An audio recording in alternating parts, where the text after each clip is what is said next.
थोड़ी सी, जब तक हमारा लक्ष्य, हमारा मन और हमारी वृत्ति तीनों एक लाइन में होंगी, निशाना नहीं कर सकता। तो मनसा वाचा कर्मणा तीनों की तीनों बात जब एक पंक्ति में आ जाएंगी, कितने महाराज आएंगे कैसे? तो यहाँ बता दिया नित्यम आराध्य गुरुम, एक दिन नहीं नित्य प्रति गुरु की जो आराधना करेगा उससे स्वतः ये तीनों दीर्घदंडम नमस्कृत्यम, जहाँ गुरु को नमस्कार करना होता तो यूं कर देते हैं और बहुत जोर लगा थोड़ा सा हो जाता। यहाँ लिखा है दीर्घदंडम नमस्कृत्यम, बिल्कुल दंड के समान लेट के गुरु को नमस्कार कर। पर जब दंड के समान लेट के करेंगे तभी सीधे होंगे ना, नहीं तो जैसे बैठे होंगे वैसे ही बने रहेंगे। हमको गुरु को नमस्कार करना भी नहीं आता है, प्रणाम कैसे करना ये भी नहीं आता है।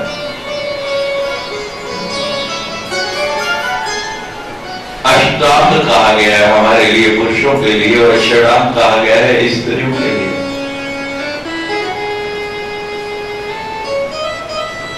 कोई तो काम सही हो गया, लिखा है कर्मणा मनसा वाचा शरीरम इंद्रियम प्राणा सद्गुरुभ्यो निवेदयेत्। इस शरीर के अंदर जो इंद्रियां हैं और उन इंद्रियों के मध्य जो प्राण है, ये किसको दे दो? सद्गुरु को। फिर बार बार स्टेट कर रहा हूं, सद्गुरु को नहीं, सद्गुरु के शब्दों को। जब ये दे देंगे तो मन का अहम मिट जाएगा, मन विकारों की ओर जाएगा नहीं। हम सब कुछ देते हैं लेकिन मन नहीं देते, और जब तक मन नहीं देंगे कृमिकीट भस्मविष्टा दुर्गंधी मलमूत्रकम श्लेष्मं रक्तं त्वचा मांसं वंचेन वरानने संसार विक्षमारूढ़ा पतन्तो नरकार्णवे येन जीवो धृता सर्वे तस्मै श्री गुरुवे नमः। कृमि कीट भस्म विष्टा, जो हम काम कर रहे हैं ये छोटे से छोटे तो कीड़े मकोड़े हैं, वो भी करते हैं, भोजन करते हुए सोते हैं, मलमूत्र जागते हैं, फिर विष्टा बनती है, मिट्टी बन जाती है। जैसे हमारे उनके शरीर से मलमूत्र में दुर्गंध आती है, वैसे हमारे में भी आती है, कोई अंतर तो नहीं है। जैसे श्लेष्म रक्त मांस मज्जा हमारे शरीर के अंदर है, वैसे ही उनके शरीर के अंदर है। वो भी नरक में गिरते हैं, हम भी गिरते हैं, लेकिन अंतर है। हमारे पास विवेक है, हमारे पास सद्गुरु है। उनको बताने वाला कोई नहीं, हमको बताने वाला है। उनको उस मार्ग पे चलाने वाला कोई नहीं, हमको चलाने वाला है। और फिर भी हम उनकी तरह वही गति करें तो हम में और उनमें अंतर क्या रह गया? हमको वो योनि नहीं मिली, हमको वो शरीर नहीं मिला, हमको मानव योनि मिली है। और इस मानव योनि में जब सद्गुरु मिल गया तो हम उसका उपयोग नहीं करें। एक व्यक्ति वो है जिसके पास वस्तु नहीं, साधन नहीं, और एक व्यक्ति वो है जिसके पास साधन है। जिसके पास साधन नहीं वो कुछ कर नहीं सकता, लेकिन साधन होते हुए भी जो उसका उपयोग नहीं करता है, जिसके पास नहीं वो तो कुछ नहीं कर सकता, लेकिन जिसके पास है उसको तो उसका उपयोग करना चाहिए। गुरु पशु मानव करे, मानव सिद्ध सुजान और सिद्ध देवता करे, आप निरंजन जान। गुरु क्या करता है? पशु को मानव बना, पशु को मानव बना देता। ऐसा ही हम एक जगह बोल रहे तो महाराज दूसरे दिन एक कुम्हार आ गया अपने गधे को लेके, कहते महाराज कृपा कर दो। हमने कहा क्या कर दे? कहते महाराज आपने कल कहा गुरु पशु मानव करे, बोले तो मेरा संतान तो कोई है नहीं, ले देंगे कि ये गधा ही है, आप इसको मानव बना दीजिए।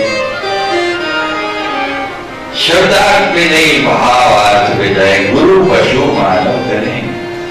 निकृष्ट से निकृष्ट जीव को, गधे को भी ये नहीं कहना पड़ता है कि गधा बन, लेकिन मनुष्य को बार बार कहना पड़ता है मनुष्य बन, इंसान बन, मानव बन। तो हमारे अंदर मानव होते हुए जो पशुता आ गई, जो पशुओं जैसा व्यवहार आ गया, गुरु क्या करता है उस व्यवहार को दूर करा के जो हमारी सही पहचान है, हम गुरु के पास आके अपनी इंट्रोडक्शन देते हैं, आई एम फलाना फलाना फलाना ऑफिसर, यहाँ यहाँ ये अपॉइंटेड ये। अरे गुरु के पास आके अपनी पहचान नहीं दो, गुरु को कहो कि मेरी पहचान करा दो कि मैं कौन हूं। अपनी पहचान दोगे तो कुछ नहीं बन पाओगे, और गुरु को कहो कि मुझे बता दो, मेरा निज का स्वरूप में मेरी पहचान करा दो, तो गुरु करा देगा।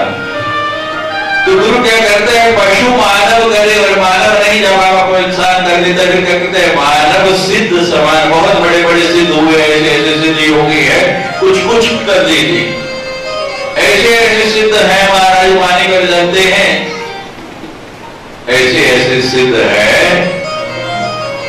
अग्नि में जल जाते हैं, गुम हो जाते हैं। अब मुझे बताओ उसका क्या लाभ है। एक जहाज है, जहाज के अंदर इतनी पावर की मोटर लगी है, इतना शक्तिशाली इंजन लगा है कि वो कार नहीं चलता। अब आपके पास जहाज है और आप उस जहाज से कार खींचो, पीछे कार को टो करके ले जाओ, तो बताओ जहाज की उपयोगिता हुई या जहाज की वेस्टेज? बोलो, उपयोगिता हो या उसकी जो क्षमता है हम उसका दुरुपयोग कर रहे हैं। जहाज अगर पास में है तो उसको क्या करना है, उड़ाना है। गुरु नानक देव जी ने लिखा है, नानक नाम जहाज है, चढ़े सो उतरे पार, और हम जहाज नहीं बढ़ाना चाहते। गुरुदेव को कहते तू बैलगाड़ी बन जा, बैठ के धीरे धीरे इसको लेखाते हुए चलेंगे। अरे जो उसका उपयोग है वो करो।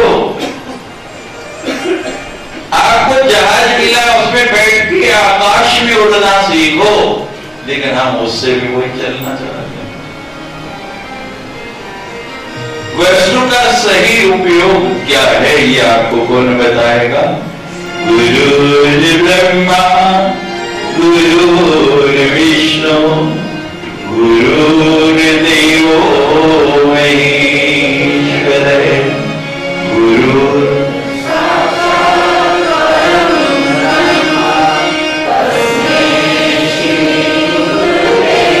गीता का 32वां श्लोक ही सबको याद है, नहीं तो एक भी काफी हो तो माफी, एक ही बहुत है, ज्यादा करना भी क्या है कि सारे सब सरे और सब सारे सब जाए, एक ही सफिशिएंट नहीं। यहां एक नहीं, सब बातों को समझना है, क्योंकि जब तक सब बातों को नहीं समझेंगे, अब इसका अर्थ बताने वाला है तो एक अर्थ भी आता होगा। आनंद गुरु ब्रह्मा, ब्रह्मा क्या करता है, सृजन करता है, सृष्टि का जन्मदाता है। विष्णु क्या करता है, पालन करता है, और शंकर क्या करता है, संहार करता है।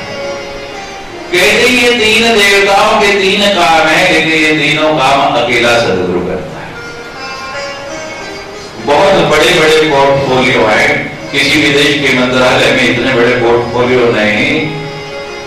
ये तीन मंत्री बड़े महत्वपूर्ण विधि ने रखे हैं, लेकिन कहते हैं ये तीनों काम एक सदगुरु कर सकता था, तीनों की आवश्यकता क्या थी?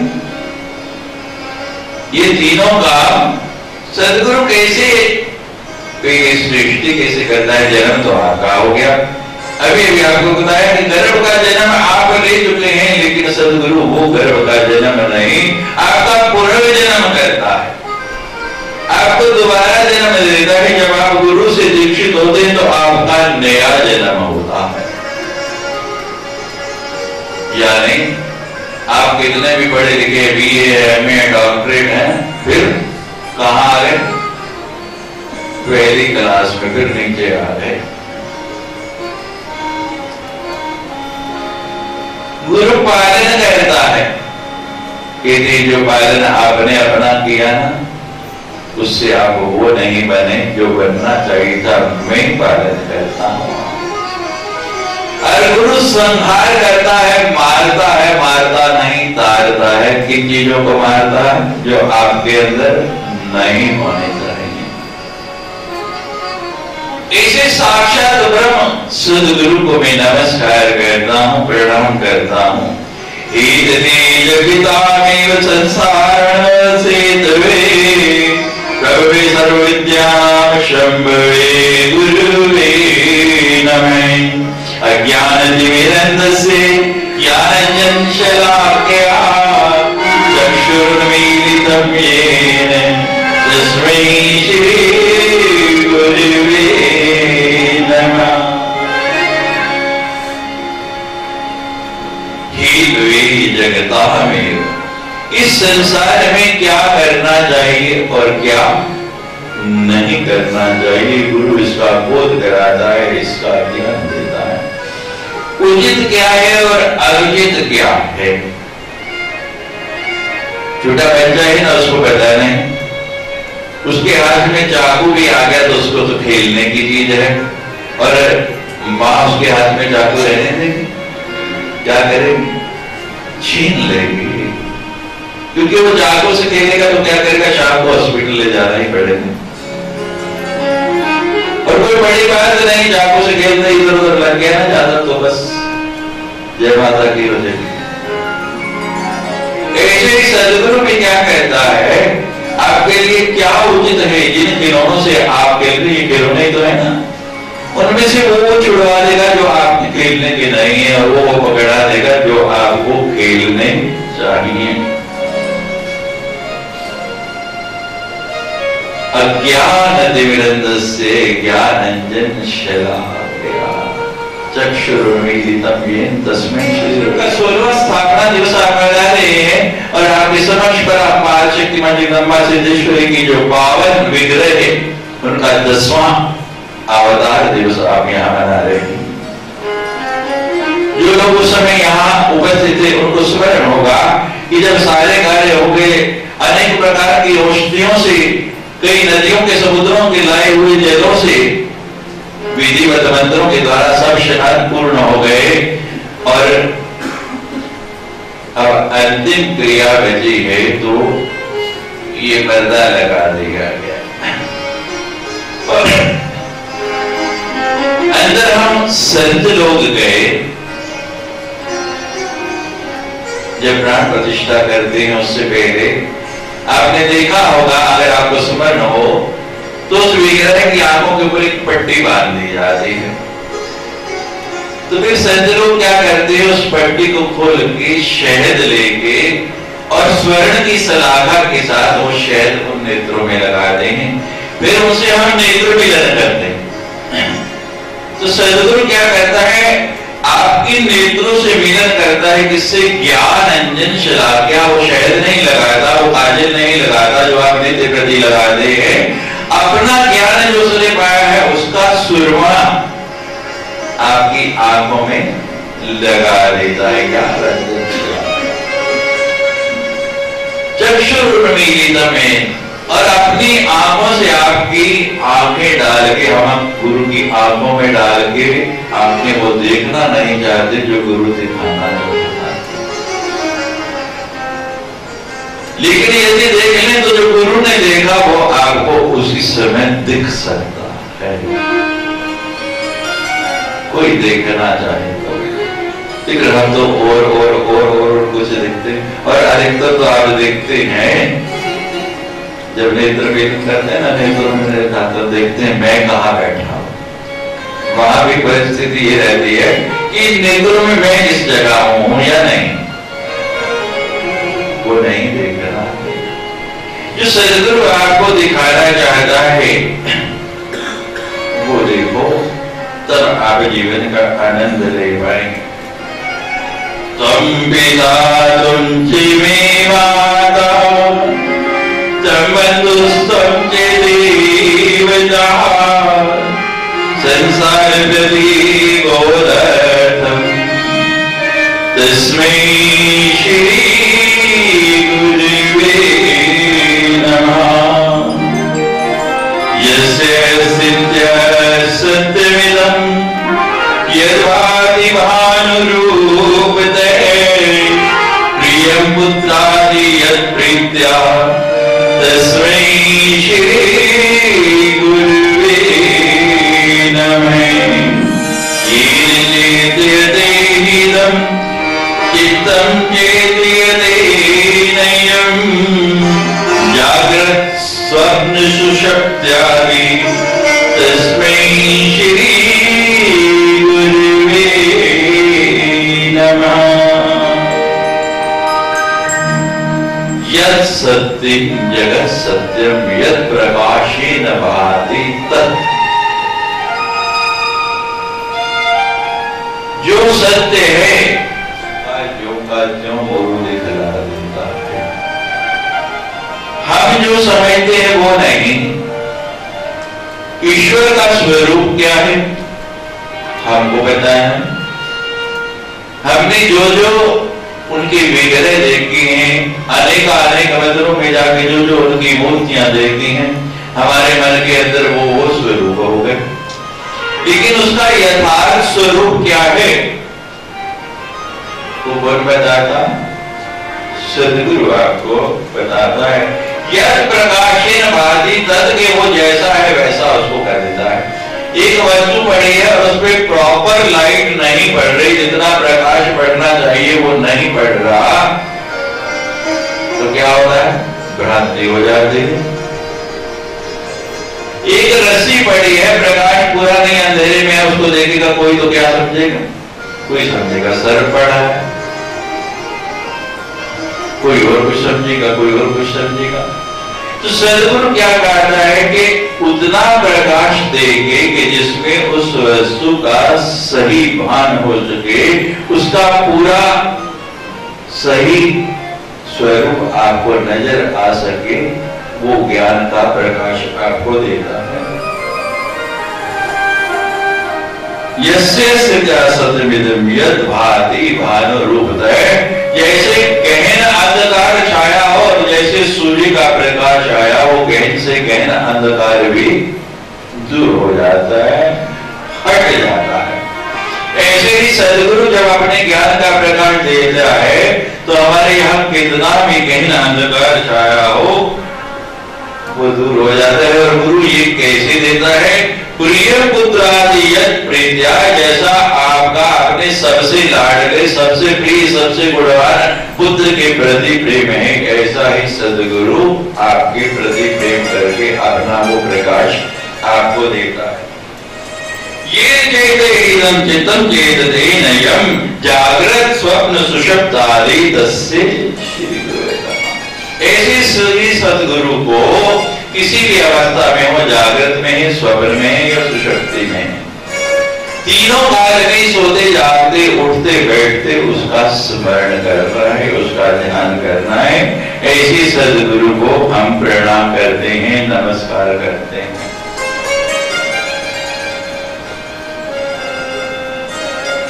सदगुरु से प्रीति हो जाए,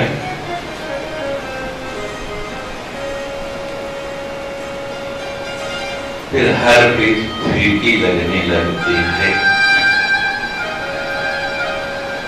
टूटती नहीं। संसार से प्रीत तोड़ने नहीं है, वो जोड़े रखो। लेकिन करने कैसे है कि सदगुरु आपको बता देगा।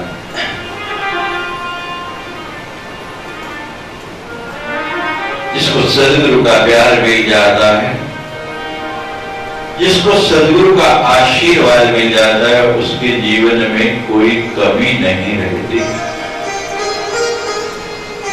भगवान कृष्ण एक दिन सदगुरु संदीपनी के पास गए। गुरु जी बड़े अच्छे मूड में बैठे थे, आज बड़े प्रसन्न थे, बड़े बड़ी हिम्मत करके भगवान कृष्ण ने कहा, एक समय की भिक्षा हमारे यहाँ कीजिए, मेरी बड़ी इच्छा है कि आप मेरे घर पधारें।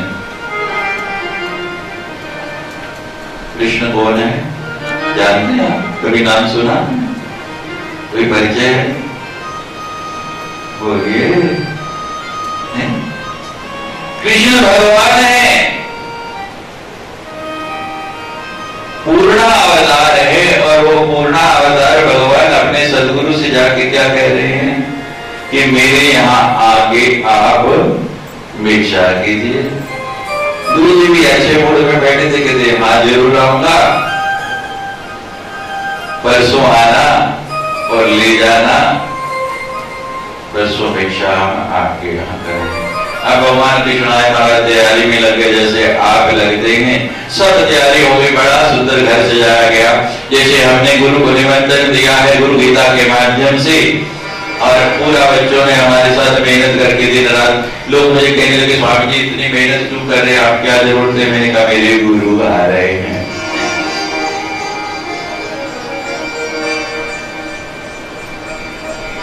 सब कुछ तैयारी हो गई, आज गुरु को लेने जाना है। गुरु का स्मरण कर करके, गुरु को याद कर करके विवल हो जाएगा। हाँ, सबसे सुंदर रथ जो है मेरे पास, उसको सजाओ, उसको तैयार करो, आज मैं गुरु को लेने जाऊंगा। रुक्मिणी को कहा तुम मेरे साथ चलेगी ना गुरु जी को लेने? मैं क्यों नहीं जाऊंगी, आप गुरु जी को लेने जाएं और मैं नहीं जाऊं, मेरा आओ आगे, हम दोनों चलेंगे और गुरु जी को बड़ी श्रद्धा के साथ आज लेके आएंगे। अब भगवान कृष्ण महाराज अपना रेशमी उपवास रहे, क्योंकि जब गोकुल में रहे, वृंदावन में रहे तो खाली कमली वाले थे, और जब द्वारका में रहे फिर तो अब राजाधिराज हैं, महाराज हैं, बड़े सुंदर सुंदर वस्त्र हैं। अपना रेशमी वस्त्र उसको उंगली में लपेटते हैं, जब किसी की याद आती कभी लपेटा ऐसे होता है। तो महाराज उसको लपेट रहे और गुरु का स्मरण कर रहे हैं, गुरु को याद कर रहे हैं बार बार। मेरी चुनी दिया रेशमी तंदा,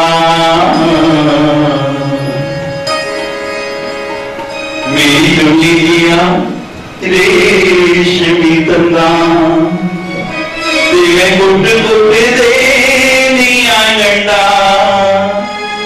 सदगुरु तेरी याद न भूले, तेरी याद ना भूले। मेरी चुन्नी दिया रेशमी तंदा, मेरी चुन्नी दिया रेशमी तंदा, तेरे गुट गुट दे दिया गंडा, के सतगुरु तेरी याद ना भूले, ओ दाता तेरी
सब प्रभु जाल मिटाया, सब संशय दूर भगाया, माया जाल जो मैनू छुड़ाया, मेरे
भगवान रुक्मिणी को लेके बाहर आए,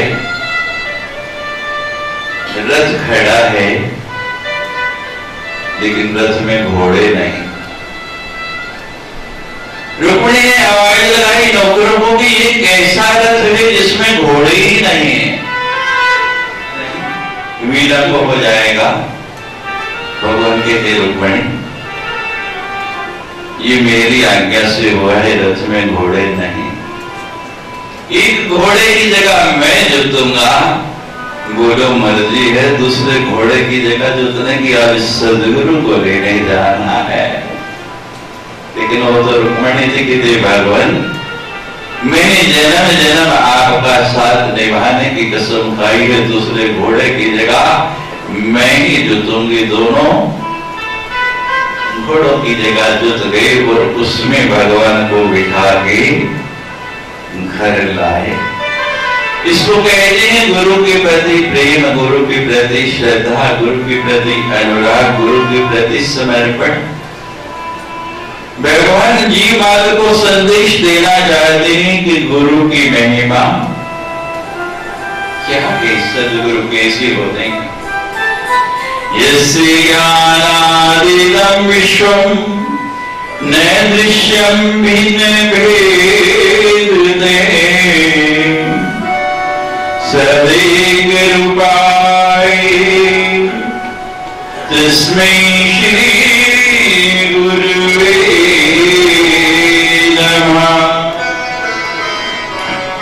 यस्यामतं तस्य मतं मतं तस्य निवेदसे अनन्य भाव भावाय तस्मै श्री गुरुवे नमः। यस्य ज्ञानादिदं विश्वम्,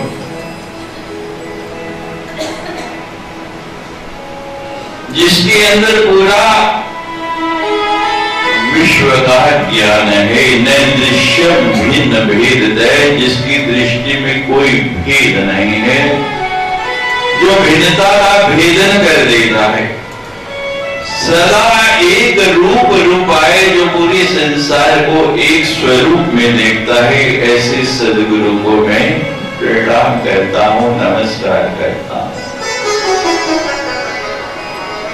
यस्य मतं तस्य मतं, मतम यस्य निवेद से, कि गुरु ने जो शब्द कह दिया और वेद कह रहा नहीं है तो वेद को जुड़वा देगी, लेकिन गुरु के शब्द को नहीं जुड़वाए। क्योंकि हम ये नहीं कि वेद गलत हैं, यहाँ इस भ्रांति में नहीं पड़ना। हम जो भाव समझ रहे हैं, हमारा ज्ञान सीमित है, हमको एक वही अर्थ समझ आता है, लेकिन गुरु ने उसको समझा के पाया है। एक वस्तु के अलग अलग व्यक्तियों के लिए अलग अलग अर्थ होते हैं। तो गुरु जानता है कि किस व्यक्ति के लिए उसका क्या अर्थ उपयोगी है और क्या अर्थ अनुपयोगी है। इसलिए जो सदगुरु कहता है वो सही है। हो सकता है आप गलती, मैंने कई बार बताया कि कबीर जी के दो वचन हैं। एक जगह कबीर जी गुरु को बड़ा करते हैं, एक जगह भगवान को बड़ा करते हैं। मेरी संगी दो ही जन, एक दाता एक राम, एक दाता मुक्ति का और एक सुमिरावे राम। यहाँ भगवान को बड़ा कर दिया वो कि भगवान है, गुरु उसका नाम सुमिरवा सकता है। और दूसरी जगह कह दिया हरि सुमरे 100 बार है और गुरु सुमरे 100 बार, कि भगवान को 100 बार समझ लो, लेकिन जब तक गुरु को नहीं सिमरोगे बात नहीं हो जाए। कंट्राडिक्टरी बात हो गई, दोनों जगह विरोधात्मक बातें हो गई। कहां क्या सही है? श्रीमद् भागवत में भी आप सुनते हैं, भगवान के दो वचन है गीता के अंदर। एक जगह कहती है सर्व धर्मान परित्यज्य मामेकं शरणं व्रज, और दूसरी जगह कहते हैं स्वधर्मे निधनं श्रेयः परधर्म वैभवम्। एक जगह कह दिया कि अपने धर्म में मरना ही श्रेष्ठकर है, दूसरे धर्म में मरना मृत्यु से बढ़ के खतरनाक। और दूसरी जगह कहते हैं कि सब धर्म छोड़ के मेरी शरण में आना। कहां क्या उचित है इस बात को गुरु ही समझा सकता है। कबीर जी कहते हैं कि पहला वचन है हरि सुमिरि सुरवार है, गुरु सुमिरि सुरवार, वो उसके लिए सही है। अब नर्सरी के बच्चे के हाथ में आप एमए के लड़के की किताब तो नहीं दे दो, उसकी कुछ पहले पड़ेगा, पहले तो उसको कह वाली बात ही दोगे ना। तो कबीर जी कहते हैं जो नया नया साधक है, शिष्य बना है, उसके लिए पहली बात ठीक है, भगवान तो है, आपको उसका सुमिरन करना है पता है, लेकिन सुमिरन करना कैसे ये कौन बताएगा? ये तो सदगुरु बताएगा। तब पहली बात सही है कि हरि सुमिरि सोवार है और गुरु सुमिरे सो, कि जब तक गुरु का स्मरण नहीं करोगे पार नहीं हो सकते रास्ता, वो बताएगा। जैसे छोटा बच्चा है, अभी चलना नहीं आता, उसको कहो चल तो नहीं चल सकता, वो वाकर के साथ चलेगा। छोटा बच्चा है, आप उससे तुतली बात करते हो नहीं? अब बड़े से करो तो लोग क्या कहेंगे बताइए, अपने आप छोड़ देते हैं। तो वहां भी वही कहते, जब सुमिरना आ गया फिर गुरु कहता है कि अब मुक्ति वही देगा, मैं नहीं। मैंने साधन बता दिया, तरीका बता दिया, गुरु साधन दे सकता है, साधना आपको करनी है। और जब तक साधना नहीं करेंगे तब तक पार नहीं बनते। गुरु सेतु है भगवान के और आपके बीच में पुल बन जाता है, ब्रिज बन जाता है, सेतु बन जाता है। उस पार भगवान खड़े हैं, इस पार आप खड़े हैं, गुरु बिछ जाता है। ये आओ मेरे ऊपर चल के वहां तक पहुंचो, उस पार जाओ, उसको पाओ।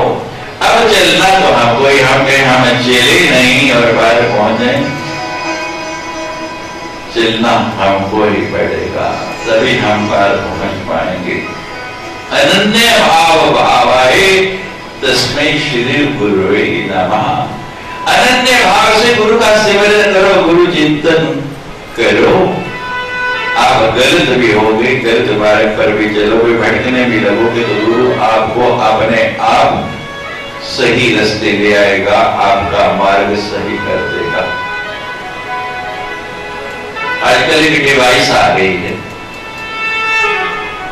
कुछ जो नई गाड़ियां आ रही हैं उनमें लगी है, नेविगेटर कहते हैं उसको, सुना आपने? गाड़ी में नेविगेटर लगा है, नहीं है तो आजकल तो मोबाइल में आ गया, मोबाइल फोन कर लो। अब आपको आना है आश्रम, हृदयदीप आश्रम जीवन नगर पहुंचना है, और नेविगेटर में आप फीड कर दो कि मुझे हृदयदीप आश्रम जीवन नगर जाना है, तो वो बोल के आपको, आप गाड़ी चला रहे हैं, बताएगा लेफ्ट राइट, इतने कदम आगे जाके दाएं मुड़ना है, इतने कदम आगे जाके बाएं मुड़ना है। अब आपका इतनी दूरी है, इतने मिनट में आप वहां पहुंच जाएंगे। तो ये नेविगेटर क्या है? ये गुरु ही है आपका। ये जो संसार में नेविगेटर गाड़ियों में लग रहा है, ये आपको संसार के मार्ग, संसार के रास्ते बता सकता है, लेकिन गुरु का नेविगेटर जब आप अपनी इस गाड़ी में फिट कर देंगे तो उस परमार्थ तक, उस ईश्वर पर जाने का मार्ग कौन सा है, कहां कब कैसे उड़ना है, कितना चलना है और कितनी देरी में आप वहां पहुंचेंगे। कितने शिष्य ऐसे हैं, मेरे ख्याल मेरे जितने शिष्य हैं उसमें एकमात्र एक शिष्य है जो मैंने साधना बताई, वो उतने कदम चलने के बाद मेरे से पूछने आया कि स्वामी जी मैं इतने कदम चला और वहां पहुंच गया, अब आगे मुझे किस दिशा में जाना है? मात्र एक। और बाकी तो मुझे लगता है वे पहले कदम पे खड़े हैं, क्योंकि उससे आगे उन्होंने पूछा नहीं। अगर पूछते, कहीं चलते पहुंचते तो पूछते कि अब मैं चौराहे पर पहुंच गया हूं या दोराहे पर पहुंच गया हूं, इधर मुड़ो उधर मुड़ो, किस तरफ जाना है? मिलाओ आपसे, आप मिलना चाहते हो शिष्य से? बोलो, इच्छा है आपकी? बोलिए। हैं? नहीं, क्योंकि फिर आपको वही हो जाएगी जो सजा होती है जेलस की, इसलिए मिलाऊंगा नहीं, आपको उससे जेलसी हो जाएगी। ये अक्सर होता है। तो मैं कहता हूं चलो कोई एक तो मिला जिसने कुछ ना कुछ पाया, कुछ ना कुछ। अगर आप वैसा करोगे आप जेलसी नहीं करोगे। बोलिए, किसी से भी खाली, उससे नहीं, ये हो नहीं सकता, ये संभव नहीं। चलो मिला देंगे थोड़ी देर बाद। अभी तो हम आपको बता रहे कि गुरु आपका नेविगेटर है, इसको गाड़ी में लगा के रखो तो आपको भटकाव नहीं होगा। मैं नहीं कह रहा, ये गुरु गीता में लिखा है, इससे कारण रूप से कार्य रूपेण भादियत कार्य कारण रूपाय तस्मै श्री गुरुवे नमः। कोई घटना घट जाती है, उसके पीछे क्या कारण है, वो घटना क्यों घटी, हम लोग सोचते रहते हैं लेकिन समझ नहीं आता। गुरु हमको बताता है कि क्या कारण है, क्यों ये घटना हो रही है, क्या बात है। हमारे उपनिषदों में एक कथा आती है, एक युवा बालक की मृत्यु हो गई। उसकी सहपाठी गुरुदेव से जाके कहते हैं, गुरुदेव इस बालक की मृत्यु क्यों हो गई, ये अपना पूरा जीवन क्यों नहीं जिया, क्या कारण है। हम सब शिष्य आपके आश्रम में आते हैं, एक साथ पढ़ते हैं, एक जैसा ज्ञान आप देते हैं, एक जैसा सबका कल्याण चाहते हैं, फिर इसका कल्याण क्यों नहीं हुआ। सदगुरु कहता है इसके पीछे कारण है। कारण क्या है, जो कल आपको बताया कि गुरु की कृपा का झरना सबके लिए एक जैसा बह रहा, एक जैसा जल बह रहा। अब दो परिस्थितियां हाथ की, एक ये है और एक ये है। अब पंडित जी यहाँ जरनामत देते हैं आरती के बाद आपको, अब जो हाथ यूं करके लेगा बोलो चरणामृत आएगा, मुख तक पहुंचने से पहले ही सारे का सारा कहां गए, और जो इस तरह लेगा बोलो आ गया, मुख तक भी पहुंच गया और अंदर भी पहुंच गया। तो जो हाथ यूं करके बैठा, यानी कि जो पात्र नहीं बना, जो अभी अपने पात्र में भरना नहीं चाहता है, उसको कैसे मिलेगा। तो गुरु कहता है मैं तो एक जैसा दे रहा हूं, मैं तो सबको एक जैसा बता रहा हूं, लेकिन कोई देना नहीं चाहता तो मैं क्या कर सकता हूं, मेरे वश की बात नहीं है। यहाँ आके भी चित्त शांत ना हो, मन शांत ना हो, गुरु के पास भी आगे मन को शांति नहीं मिले, यहाँ आके भी मन में हम द्वंद्व लेके जाएं तो सोच लेना, गुरु को जगाने के लिए हम फलों का लिफाफा तो भर ले आए, फूलों के हार भी बेशुमार लाए, लेकिन जो लाना चाहिए था वो नहीं लाए। यहाँ आके तो द्वंद्व समाप्त होना चाहिए, लेकिन हाँ अब मैं प्रतिदिन आता हूं गुरु जी के पास, बड़े प्रेम से मिलता हूं, गुरु जी बैठते हैं, लेकिन एक दिन ऐसी घटना आ गई कि मेरे आने से पहले दूसरा बैठा है और उसी सीट पर बैठा है कि जहां मैं बैठता, तो जो मिलना चाहिए था वो नहीं मिल पाए, वो प्राप्त नहीं होगा। देखो ये मन है, आपका मन है, सबका मन है, और मन है तो मन के अंदर तरंग उठेगी, समुद्र है तो लहर उठेगी ही उठेगी, उसको कोई रोक नहीं सकता। मन है तो तरंग उठेगी और समुद्र है तो लहर उठेगी, इसको कोई भी व्यक्ति संसार का नकार नहीं सकता है, रोक नहीं सकता। अब उस लहर को जो मन की है उसको रोकना नहीं है, काटना है। कैसे?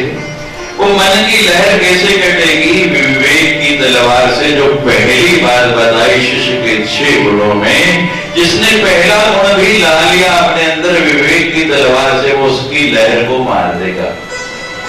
कोई बात नहीं, मेरे ही गुरु का शिष्य है, रोज मैं होता हूं, आज वो गया, बड़ी अच्छी बात है, मिल बांट के खाना चाहिए। एक संत इतनी एक आदमी लेट सकते, कभी ज्यादा करने में क्या। एक दिन वर्षा हो रही और एक संत आगे कहते, भाई बाहर बड़ी तेज बारिश आया था कि आपकी कुटिया देख के कि मैं भी इसके अंदर आश्रय ले लूंगा, लेकिन यहां तो इतनी जगह है, एक आदमी ही लेट सकता है। वो कहने लगे, चिंता की क्या बात है, एक लेट सकता है तो दो बैठ तो सकते हैं। अब अंदर आए हो ना, आ जाओ दोनों बैठेंगे। दोनों बैठ गए महाराज। अभी बैठे थी वर्षा तो मूसलाधार हो रही, इतने में एक तीसरा आ गया। वो अंदर देखता है कि बड़े फंस के दो बैठे, वापस चलने लगा तो दोनों कहते, मैं जा क्यों रहे हो, आए हो तो आओ ना। दो बैठ सकते हैं, तीन बैठ नहीं सकते, खड़े तो हो सकते हैं, आ जाओ तीनों। पात्र भरा हुआ है, कोई जगह नहीं, पत्थर पड़े हुए हैं और पत्थर नहीं डल सकता, तो कोई बात नहीं, रेत बन जाओ ना, रेत डालोगे तो पत्थरों के बीच में रेत की जगह निकल आएगी। अब रेत से भी भर गया, कोई जगह नहीं बची, तो जेल बन जाओ ना, उसके लिए तो जगह है ही। तरीका बदलना है, सोच बदलना है, कभी कुछ नहीं। जब आपकी मन के अंदर ये तरंग उठे, उद्वेलित हो, उछाले मारे, तो विवेक की तलवार अपने पास रखना, उससे इसको काट देना। हमारे राजकुमार जी बांसुरी बजाया करते हैं, कितनी मीठी ध्वनि आती नहीं। किसकी बनी हुई है बांसुरी? बांस की। भगवान कृष्ण को बड़े प्रिय, पूरा ब्रजमंडल इस बांसुरी की धुन में नृत्य करने लग पड़ता था। जरा बजाना हो,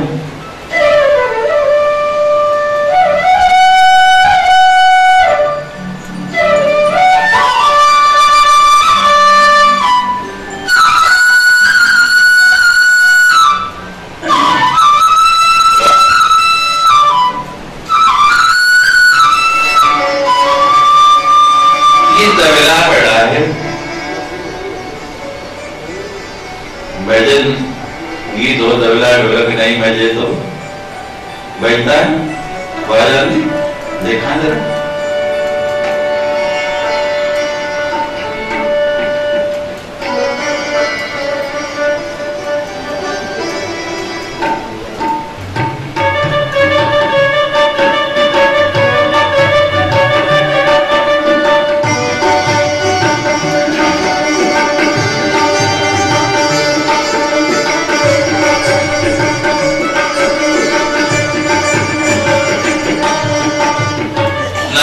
रूपमिदं सर्वं न केनपि विनता कार्यकारणतः जैव तस्मै श्री। ध्वनि आ रही, ऐसी ही ध्वनि हमारे मन के अंदर भी उठती, वही तरंग।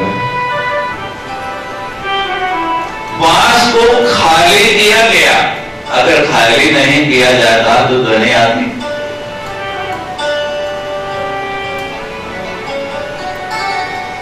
ये चमड़ा मड़ा है, इसको यूं बजा के देखो, आवाज आएगी।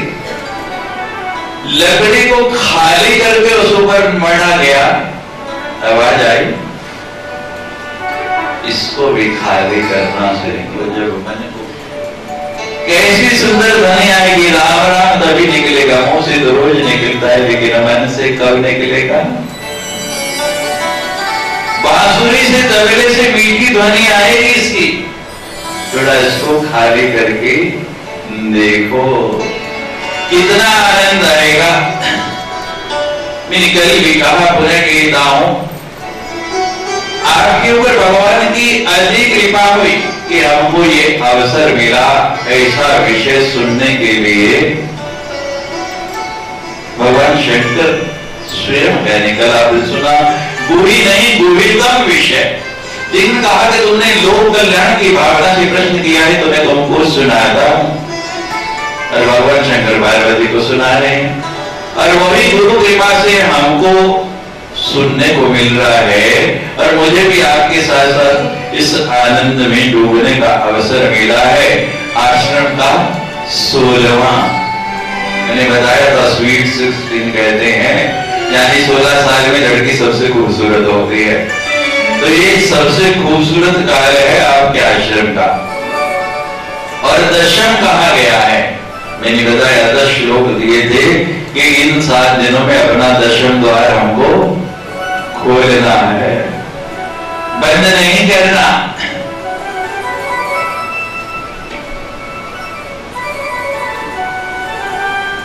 तो आपको जिज्ञासा है जिनकी हम मिला देंगे।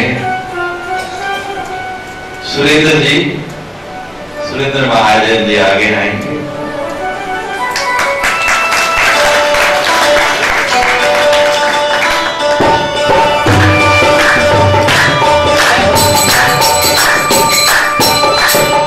पहले शिष्य हैं इतने शिष्यों में, जिन्होंने 1 नहीं 2 नहीं 4 सीढ़ियां चढ़ ली और निरंतर प्रयासरत है और निरंतर मेरे से आगे पूछते हैं कि स्वामी जी मैं यहाँ पहुंच गया जहां आपने कहा था, आगे क्या करूं, कैसे चलूं। और मुझे बड़ा आनंद आता है कि कोई तो जिज्ञासु में बैठ जाएगी। आपको बहुत बहुत साधुवाद। अच्छे व्यक्ति का सभी को अनुसरण करना चाहिए। और घटना कैसे घट गई आपको ये भी बता देता हूं। बड़े व्यथित थे, ऐसे क्षेत्र में पोस्टिंग हो गई जो उग्रवादियों का इलाका, कोई काम नहीं, वहां सर्दी इतनी होती, बाहर कहीं निकल नहीं सकते, समय कोई मिलने वाला नहीं, कहते समय पास नहीं होता, क्या करूं। तो मैंने कहा भाई मैंने तो समय पास करने का आपको साधन दिया है, आप लगी और जब भी छुट्टी पर आते सवेरे में 8 बजे पूजा से निकलता हूं तो बाहर बैठे होते थे। मुझे नहीं पता कब आके बैठ जाते हैं, लेकिन मैं बाहर निकलता तो बैठे होते थे। स्वामी जी अब बताओ मैं ये कर रहा हूं, ठीक है गलत है, आगे क्या करूं, कैसे करूं।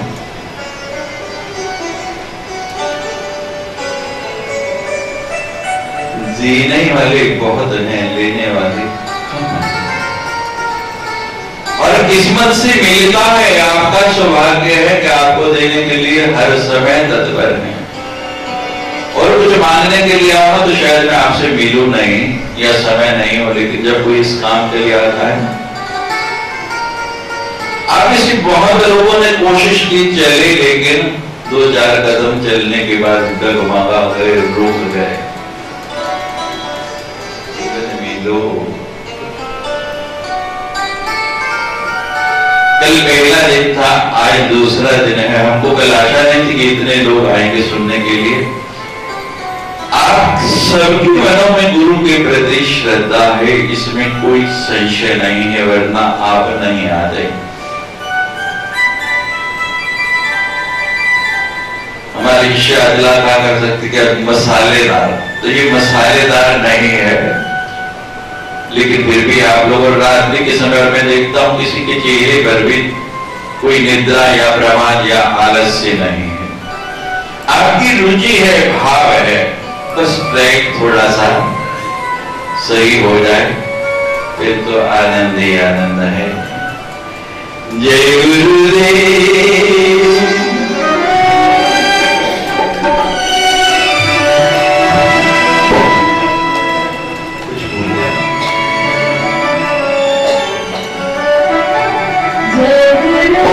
स्वामी तुम्हारी जय हो रे, स्वामी तुम्हारी जय हो रे, जय गुरुदेव।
सायकालीन सत्संग नहीं होगा, रात्रि 8 बजे किसी गुरु गीता के पावन प्रसंग